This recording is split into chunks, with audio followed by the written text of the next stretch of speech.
Welcome to my Bob Thurman podcast. I'm so grateful some good friends enabled me to present them to you. If you enjoy them and find them useful, please think of becoming a member of Tibet House US to help preserve Tibetan culture. Tibet House is the Dalai Lama's cultural center in America. All best wishes. Have a great day. This is episode 24, titled The Ethics of Enlightened Self-Interest. Now, in Buddhist ethics, there's something called the tenfold path of positive action and a tenfold path of negative action. The sort of ethical precepts are arranged like that. And usually the word kushala in Sanskrit, kushala karma pata, that means path of karma, which is kushala. And usually people translate kushala as virtuous or non-virtuous, and Tibetan gewa and mingewa. But actually the word kushala in Sanskrit doesn't mean virtuous. It means skillful and unskillful, which is odd. Why would we call ethical action skillful or unskillful? Why was that? The gewa, it doesn't quite get that connotation in Tibetan as like keba. Gewa and keba don't really fit. So they picked some aspect of the word kushala, but not the skillful aspect, you know. Like tabla keba is opaya kaushalya, which is also from kushala, you know. Now, what is skillful about it? This is so interesting. It took me years to sort of think of this, actually, I must say. Well, if you are an evolutionary being, and if your evolution does depend on the true choices that you make as a conscious person, and you're not a helpless victim of Darwin, Marx, or Freud, but you have actually conscious choice on your path, then you can choose skillfully or unskillfully to have a good outcome, right? In other words, if you go right or left, if you go right, you get to where you're going. Left, you get lost in the woods. Right? That's skillful or unskillful. Right? Which is a completely different idea than being good or bad. Do you follow me? You know, Daddy's going to punish you. You know, in a religious or theistic ethical system, God tells you do this, and you get punished if you don't, and you get rewarded if you do. You know, so that's good or bad, right or wrong. Right? Now, or right or wrong can go to either way. All right. Now, the tenfold path of skillful, and I translate karma as evolutionary action, because karma is not any action, it is motivated action which is done out of conscious motivation and choice, and which therefore gives a reaction or an effect to the actor in addition to whatever they act upon. So if you act a certain way, you know, like that kind of principle you can see in Western proverbs like, who lives by the sword dies by the sword. So that's evolutionary action. In other words, you're a killer, you're Arnold, you're macho, you're Rambo, and then you become more like a killer, you know, stronger, more harsh, less sensitive to others, more ruthless, you know. Like House of Cards. I don't know if any of you ever saw House of Cards, but at the beginning, first session of House of Cards, the guy strangled the dog. That's supposedly a nice thing because it's going to be a problem to take it to the vet. And remember, there's a dog whining, it's been hit by a car, and he strangles it. It's just to let you know what the program is about. It was like Clinton in 1992, in order to deal with the right-wingers who think of all Democrats as liberal wimps, he rushed back to Arkansas and executed a couple of death row prisoners. Remember that? Mm-hmm. He just went back and pulled the lever on a couple, just to kind of keep up with the Texans, you know, who are executing people. Just a political thing he did. Clinton is kind of like, I feel your pain, yeah. So I call it evolutionary action in the sense that it's action that gives an effect on the actor. Now, there'll be 3 physical ones, 4 verbal ones, and 3 mental ones. The path of skillful positive or negative evolutionary action. You know, it's like plus or minus, right? Now, again, remember, what is the goal of evolution from Buddha's point of view? Well, Buddha is a happy camper. He says, wow, I'm cool. I have, duji tower chuchi gornye. You know, sabshi turtle ursel dumaje, ursel turtle dumaje. Dudzi tawa chuchi gornye.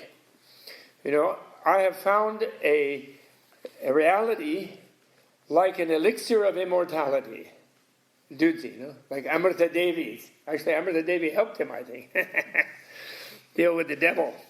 And which is profound, peaceful, luminous, without complication or elaboration, and uncreated. That's the reality I have discovered, he said. Then he says, if I tell anybody about it, they won't get it, so I'm going to just hang out in the forest. Sula tenjankor minduve, mima nakisel chibone. He says, because if I show it to anybody, they won't get it, so I'm going to stay at Menla and hang out by myself in the forest. That's what he said, right? He did, 4 but years, yeah? long. 4 years. No, he was only 49 days he stayed. 49 days. Remember, he stayed there. But he was just playing coy, you know. He was waiting for God to come and ask him to go teach, actually, if you look at the story. Brahma comes down and says, oh, come on, Buddha, go teach people. And then the God creates a vision for Buddha of a bunch of a lotus pond, and then rainfall on the lotus pond, and then some lotuses sort of bloom and some don't. And so he said, people are like these lotuses, and when the rain of the Dharma falls on them, the teaching, that is, then some will bloom later, and all this, you know. So they have a big thing where God comes and makes him teach, you know, Brahma. And Brahma wants him to teach because Brahma's tired of being blamed for bad things happening to people. So that he's omnipotent, who think he's omnipotent, you know. So that's what he says, right? So he's happy, but why? Because he had an experience of being vastly expanded where he identified with the entire universe, with all beings. And somehow he doesn't think that's a nightmare. He didn't experience it as a horrible thing. Like, you know, you had a headache yesterday. If I was Buddha, I would have had the headache with you. That would have been, oh, I don't want to have that headache. I just have a headache. Here, have a pill or take some nutmeg or whatever, you know. So, but Buddha somehow, because he saw beings as blissful, like I said the other day, you know, as he says, he didn't mind identifying with all beings. In fact, that's the ideal way to be. There's no problem with self and other because everybody is yourself. And then you really see their highest potential in them. And then you also have the energy because of the bliss and the vastness of the universe to do whatever it takes to try to help them get there as quick as possible. So it's really not a problem. Whereas he remembered when he was Prince Siddhartha, and he was supposed to be the great prince, and he realized other people were annoyed about it or freaked out. He couldn't do anything. His wife wasn't really happy. His husband, father, he couldn't satisfy people. And life was very difficult when he was like a self-enclosed person, shut in himself, and different from others, and worried about what to do for them in a good sense, maybe afraid of them in a bad sense. Right? Like the ordinary person's way of being, when they feel different from the universe.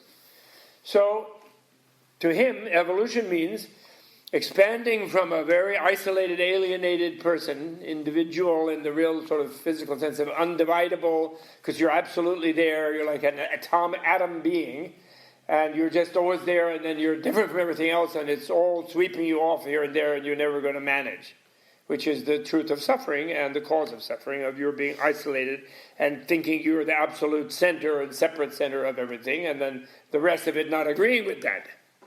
Right? So one evolves from that to where you're vast bliss, and you can even incorporate everybody else in that bliss. That's the ultimate peak of evolution, let's call it, as far as he saw it. I mean, he may be crazy. I don't know. I'm not one myself, so I don't know but that's what he says. That's what it's defined as. So if you see it like that, you know, look at a beetle.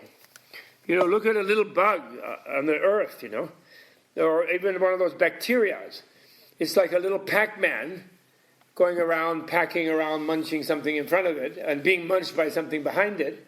And, you know, chigla chiksa, we say.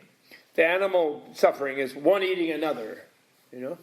And you're just really different from other things, and you eat what you can in front of you, but then you're eating from behind, and there's a lot more eating you than you can eat, you know. So that's really your whole existence is like that. That's a very low evolution, right? Then you get much more complicated. You start attracting cells and bacteria that kind of get along in your stomach. They like each other. They have a party down there as long as you don't poison them too much.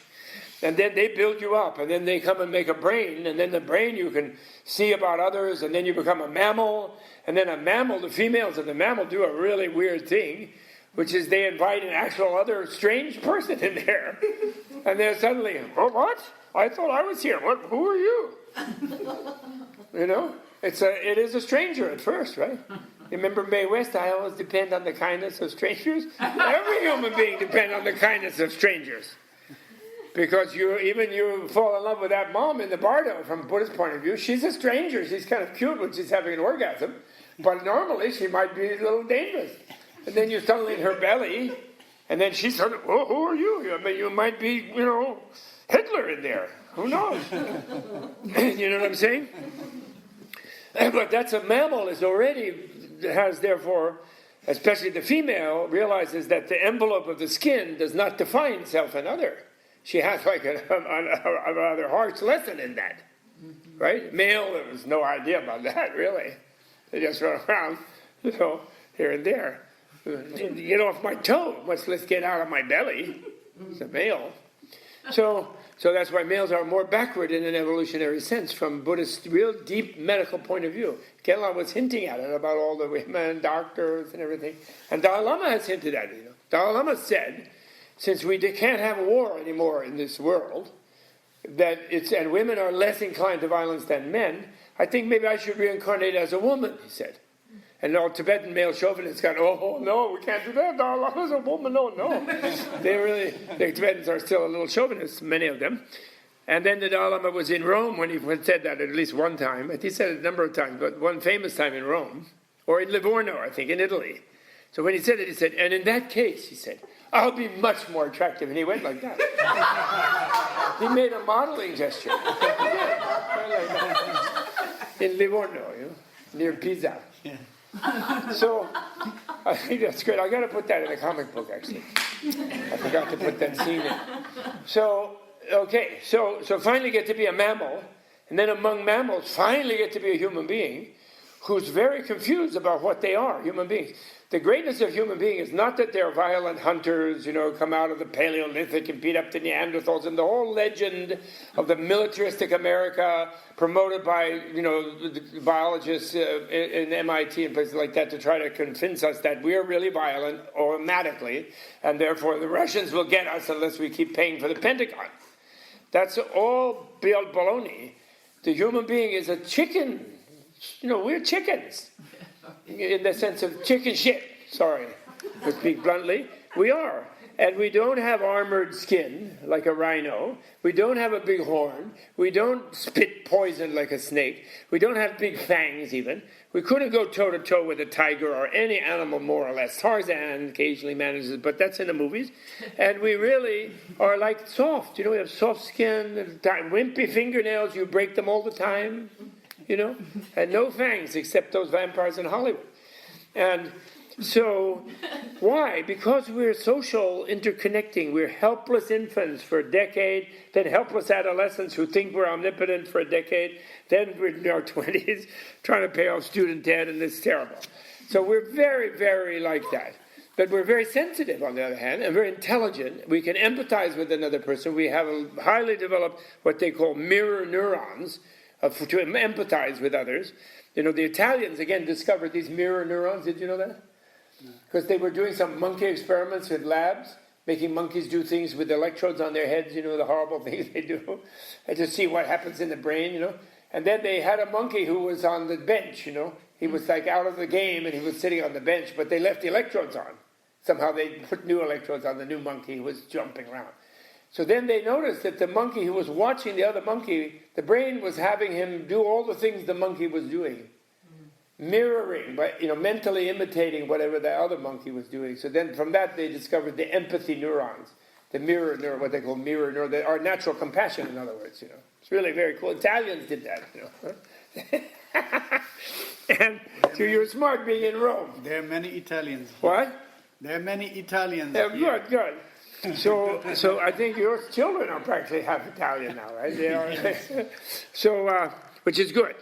So my point is, and then the human, therefore, if your evolutionary goal is to expand, to be able to identify with the universe in a visceral sense of such identification, while also being able to tolerate the differences as well in order to maneuver in a helpful manner within the universe, in multiple bodies actually even, it's such an extravagant vision of evolution. It's a thought being almost, you could say, like a Buddha becomes. Then what is skillful evolution is whatever expands your sense and ability to identify. Do you follow? And whatever contracts your ability to identify is unskillful.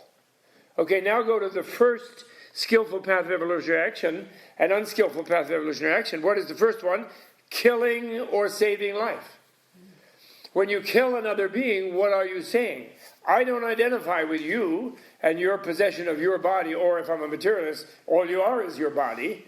And that's not part of my world. I don't need it unless I'm going to eat you or use your skin for my shoes or my hat or whatever, use you in some way. But otherwise, you're not in my world. I don't care about you. I don't identify with you. Do you follow me? Whereas I save your life, and then, you're part of my world, and your life is part of my world. And if I think you're a spiritual being, your possession of your body here in relation to me is part of my world. So if I've identified with you. Do you follow me? So saving more and more lives, I expand my sense of community, communion with other lives.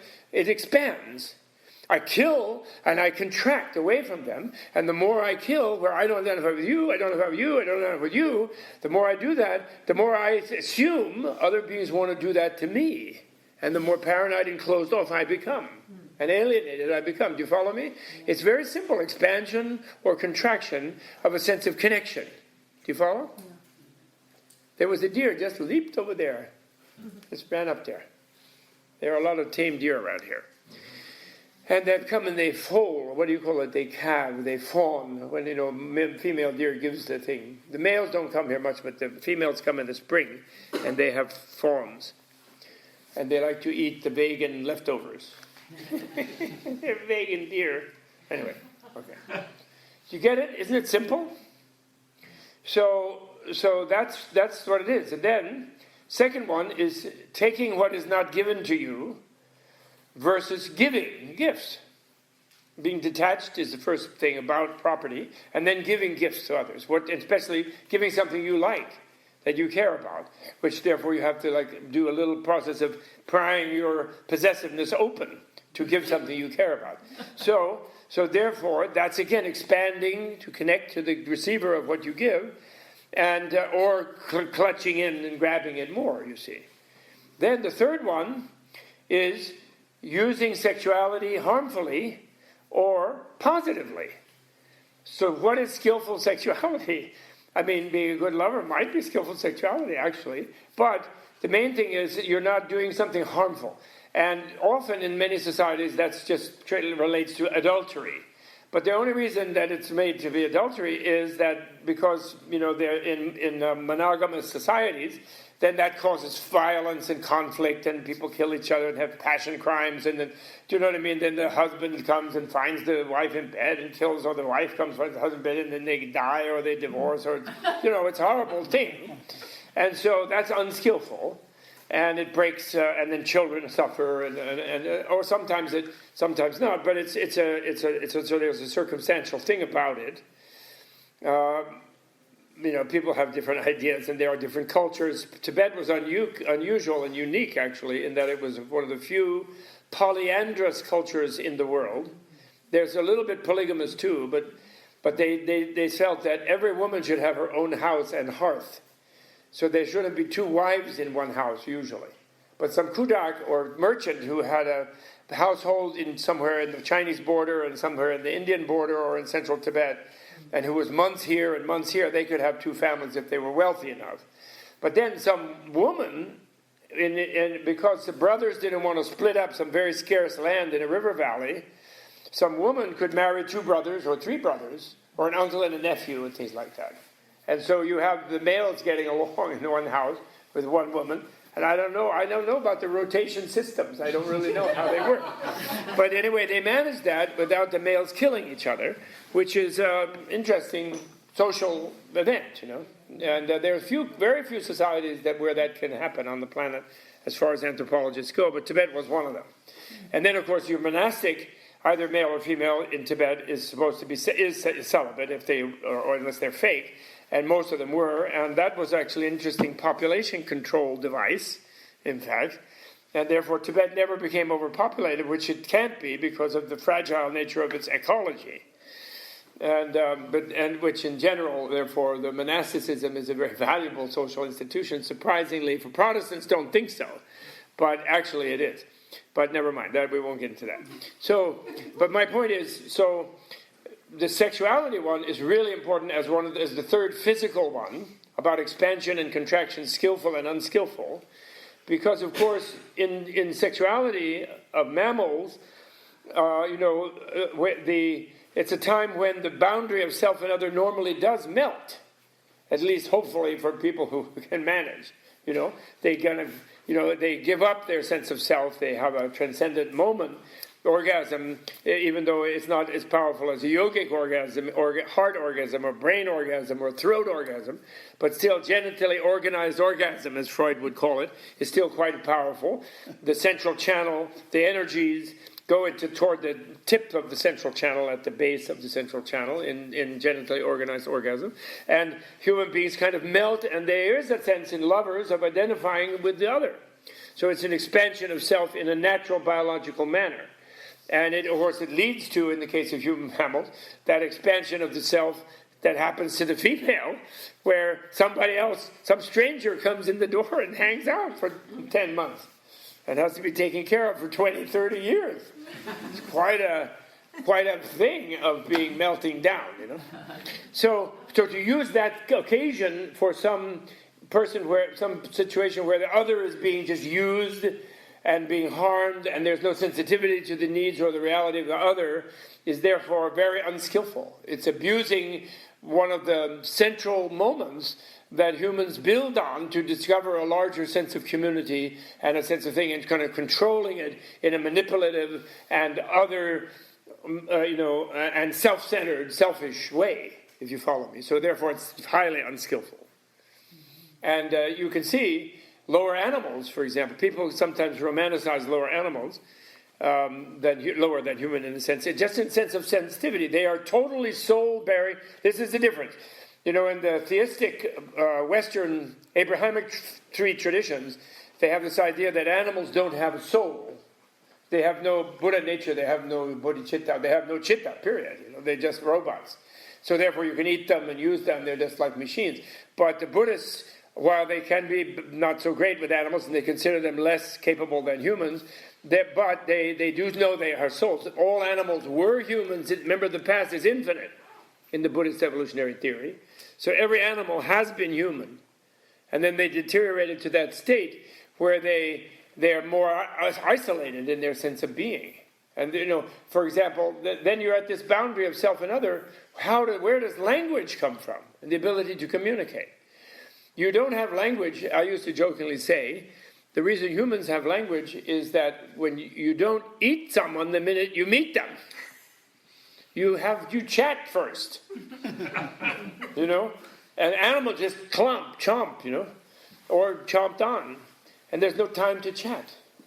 But the human is like hiding in a cave from one of those predators or something, and then they're having to listen to their wives. That Neanderthal guys, I think the Neanderthals disappeared in Europe because they didn't listen to their wives. They were like watching Rambo movies, and then the other ones were like more female directed, so they're more skillful. The homo, whatever we call ourselves. So the modern one. So then you come to speech, which is this amazing thing where we connect our minds by imagining the other person means something that we relate to through a language, although it's never exact, and each person has their own individual way of understanding things, and the communication is imperfect. But still, it's this marvelous group mind through language which goes through space and time. Like you can read what Buddha said, as remembered and transmitted, of course, through many things, as text-critical scholars will tell you. But nevertheless, you can read. You can therefore share Buddha's mind through sutras. But he's not talking to you directly, you think, he's talking to some live person in front of him, but still you get some value from that. And, we can read the books of Newton if we're scientists, and so speech connects human beings in a group mind for over time and space in a most amazing way, and really is based on the transcendence of the self-other difference, all imperfect as it may be. Therefore, they do say, in spite of what people think about mystics, that there's a famous verse, of all the deeds of a Buddha, enlightened being, the deed of speech is the most important, it is supreme. Therefore, the wise person always praises Buddhas for their speech. There's a Dzeva Kunle Sungin, Dzeva Choyin Deyani, and I forgot my memory is terrible. Okay, so those three physical are therefore total secular ethics from the scientific view of evolution, naturally meaning that what you do in this life will affect your coming life.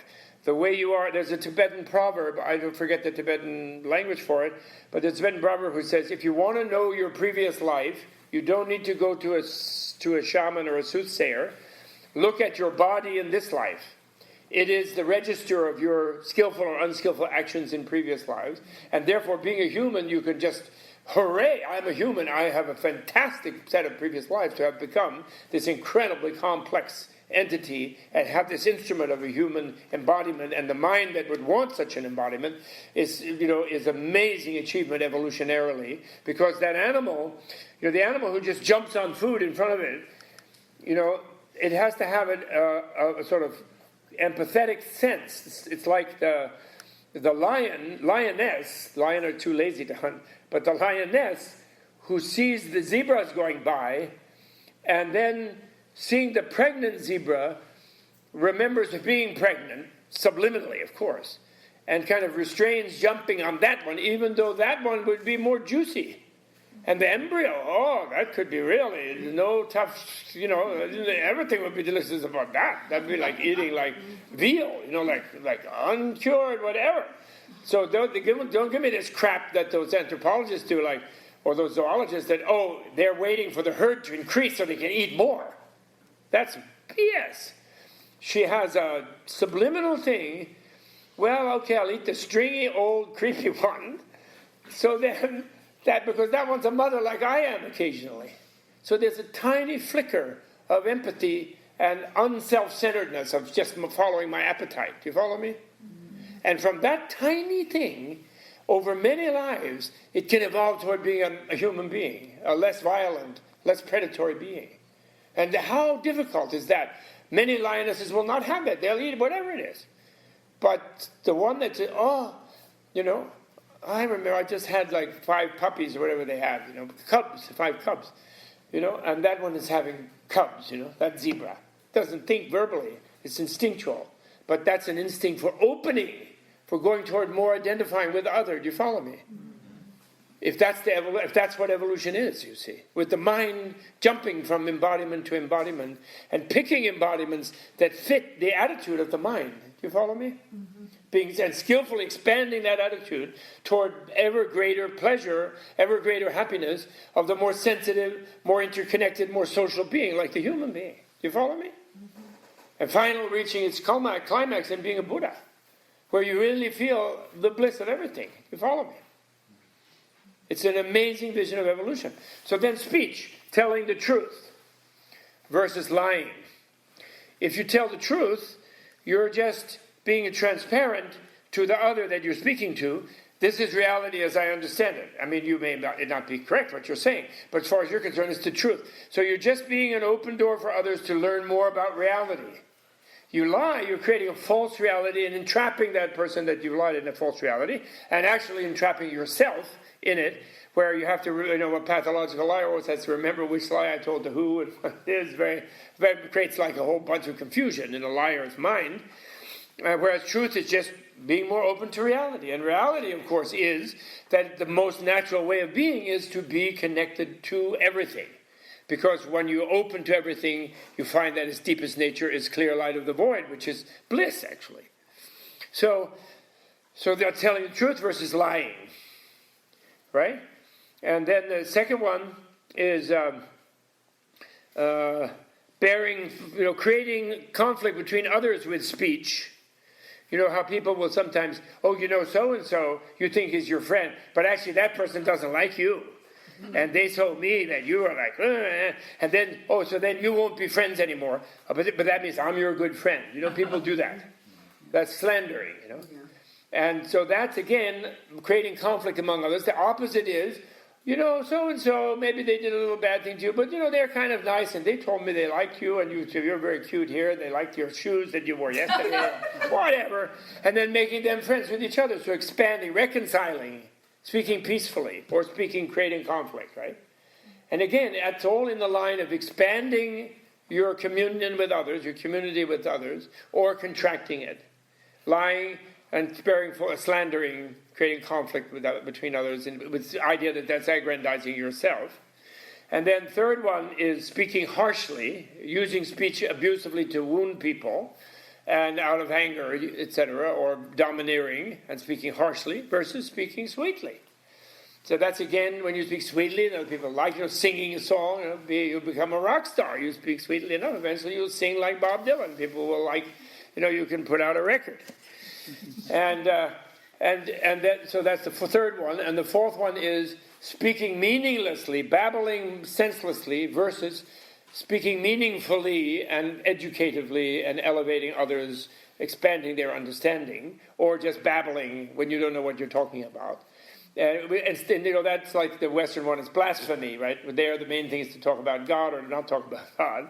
So blasphemy is the big one. But in the Buddhist one, it isn't a matter of blasphemy. It's a matter of being meaningful and helpful in speaking, or just wasting the privilege of being listened to by another human being, another person, and thereby, in a sense, they're opening their mind to your thought, and then just leading them off in some useless way into some complete irrelevant thing. Do you follow me? So those are 4 skillful and unskillful things of speech. And then there's 3 of mind, and the first of the mind, they really parallel the 3 of the body in a way, but they're mental. And the 3 of the mind are being greedy about wanting other people's stuff, and being greedy, period, or being detached and open about stuff, So that's like this taking what is not given versus stealing, taking versus giving, that's a generosity thing, but in the mind. Then there's being angry and hateful and malicious and thinking of scheming how to harm someone versus being loving. There's a way station from hatred to love, which is tolerance. Being, hatred, then being unhating and tolerant of whatever annoys you, and then finally loving even the people that annoy you.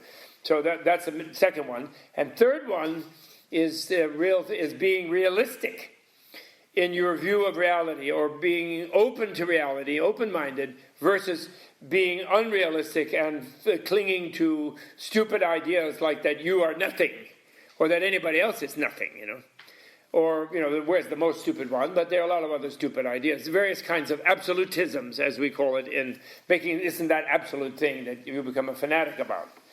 And they're unrealistic, unscientific, unpractical, unsensible ideas that we get stuck on.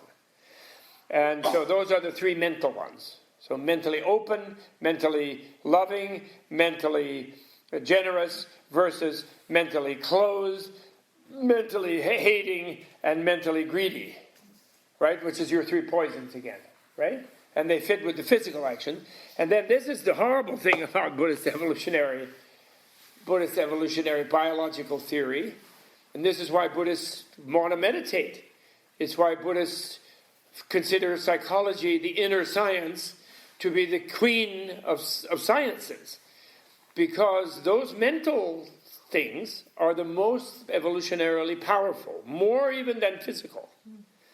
That is to say, if your mind is shut down in some sort of fanatical way, and filled with violent hatred, and filled with greed, then that will send you in a bad future life, in a bad direction, because you'll want an embodiment that will embody violence, like a cobra. It might look nice, to a cobra egg, a Mrs. Cobra might look really cute to you. And you can just go, and then no one will bother you. Or a crocodile or something with big armor on you, So you want to be embodied. That violence will want to embody itself in a mechanism, biological mechanism that will suit violence. Greed, you'll be some like Jabba the Hutt. You want to be like Jabba the Hutt, or somebody who's been eating Big Macs all their life, or drink Coca-Cola, Or if you're greedy, and if you're shut down, then I don't know what you become. You become like, I don't know, never mind, I won't break names. You become a Republican. No. All Republicans are magnificent human beings, actually. And therefore they're shutting down, carrying their gun, doing all their stuff, being racist, is all really wasting that human potential that they have to be completely yogis and enlightened, Really, we should go grab Boner, I insist on calling him Boner, John Boner, and drag him to the yoga center. Really. Get him to stretch, okay, stretch. Downward dog.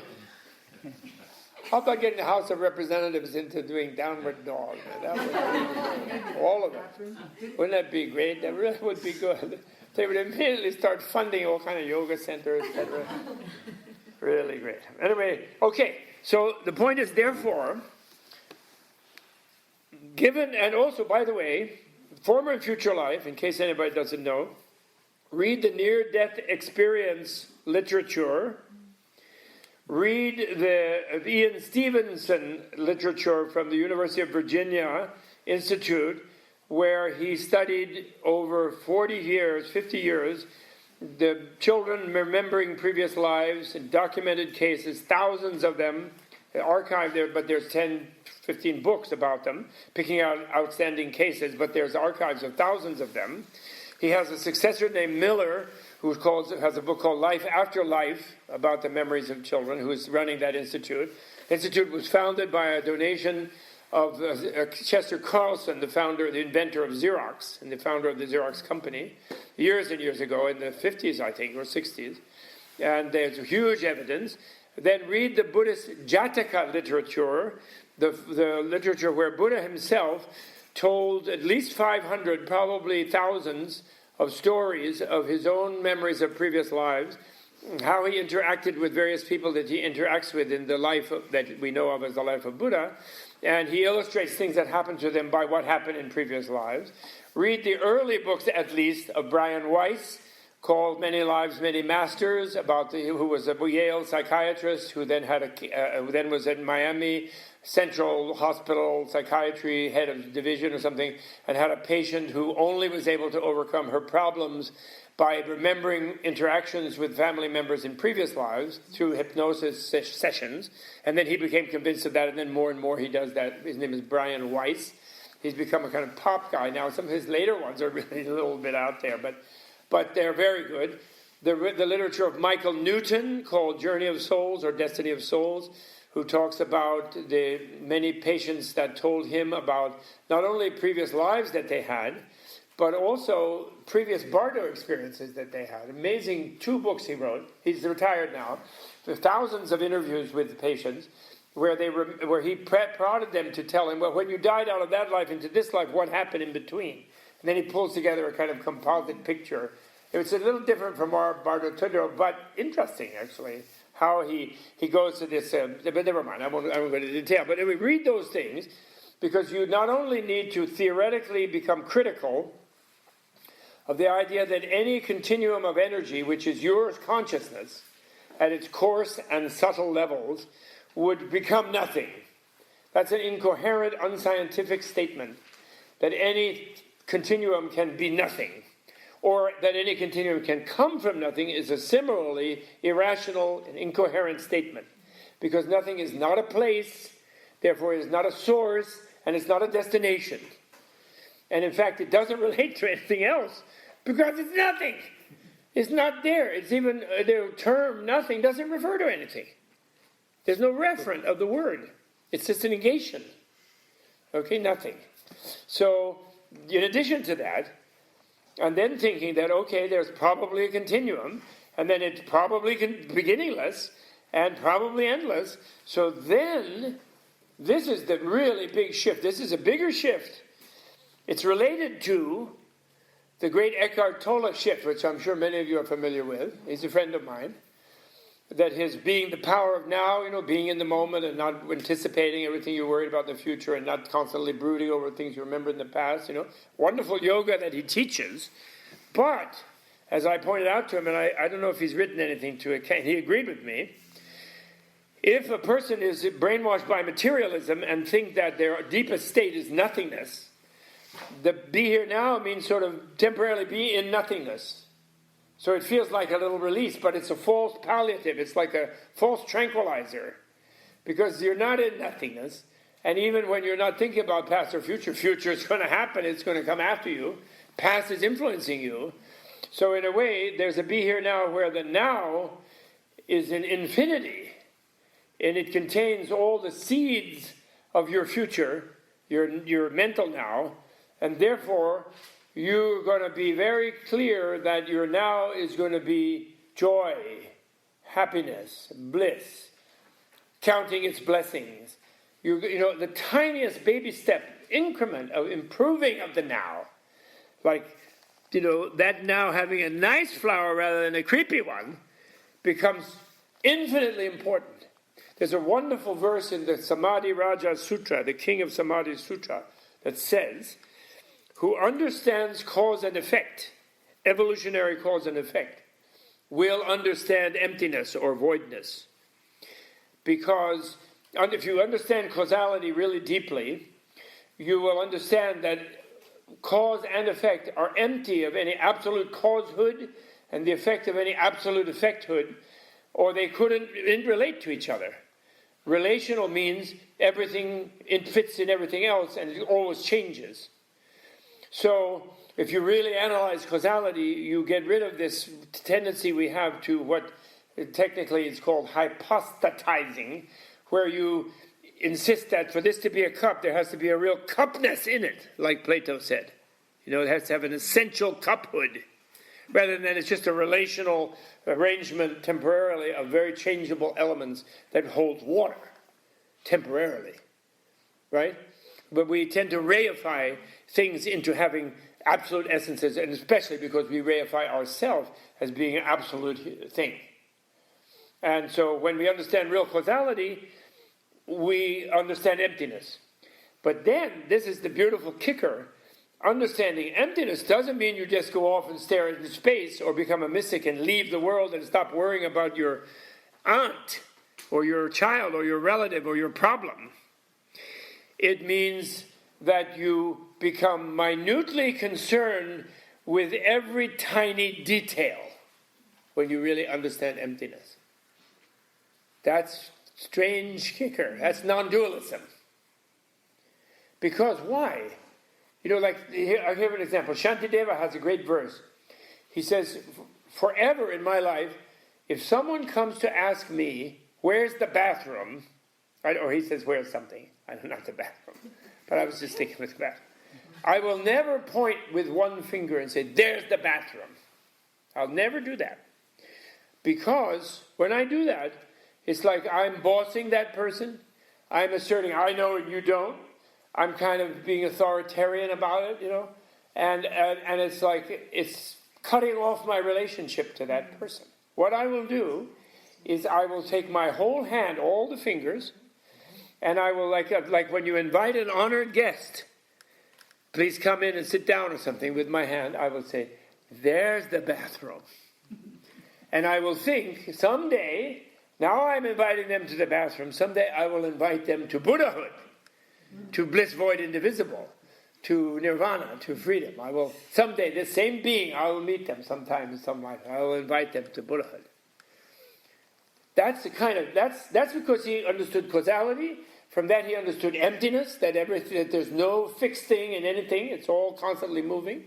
And from that he understood the importance of the difference in relating to a total stranger, of sort of bossing them and staying apart from them, like, yeah, I know, you don't know where you are, yeah, get over there, sort of thing, versus, you're my guest, go to the bathroom, you're You're my honored guest. We're part of a community, and I invite you to go there. Isn't that, it's so beautiful, isn't it? It's really great. So nice. Amazing. It's just total realism. It's not some religious. You don't have to do that because God said so, or Buddha said so.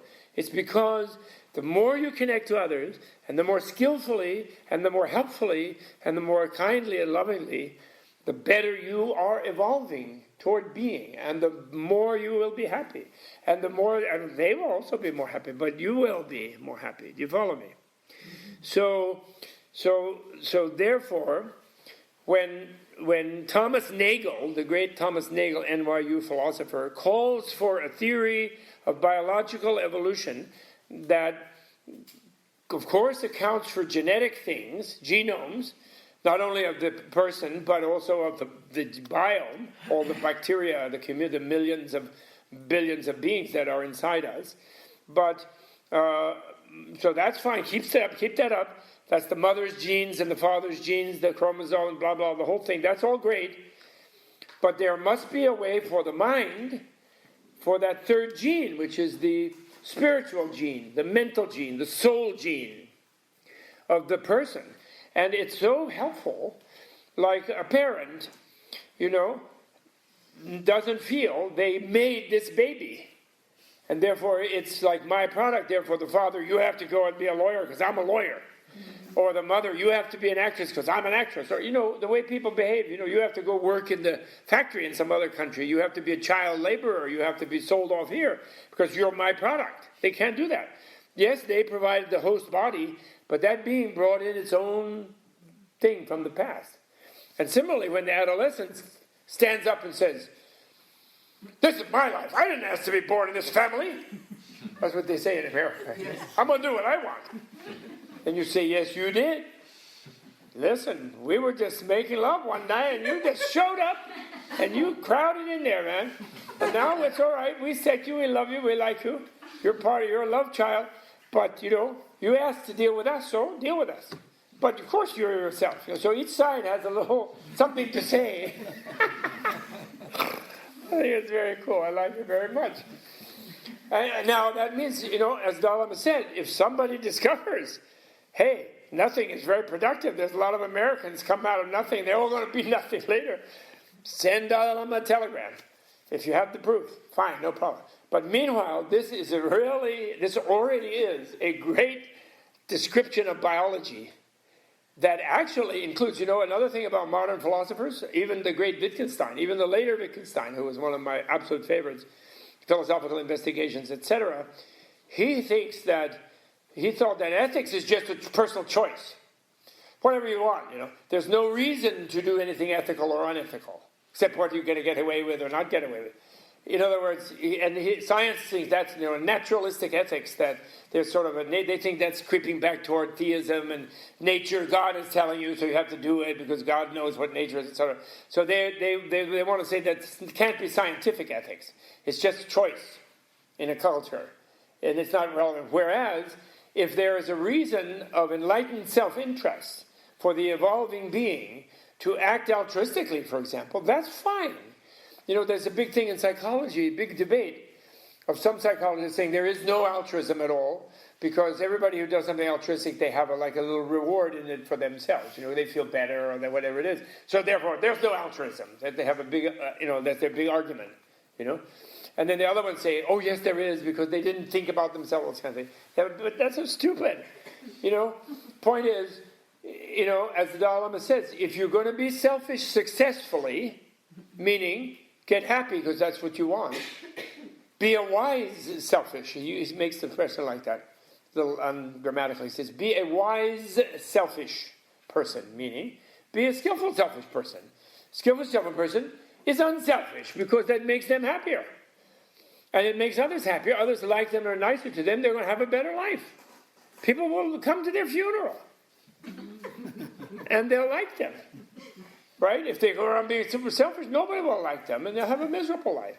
So it's all right that there's enlightened self-interest and evolutionary self-interest in internalizing ethical behavior and doing it because Of course it benefits another person. It's what they call the ethicists, which is a field in religious studies. It's other regarding action. Yes, and it helps others rather than harms them, but it also helps you evolutionarily, so you have a motive to do it, a double motive. And it gives a reason to be ethical, in other words, based on science.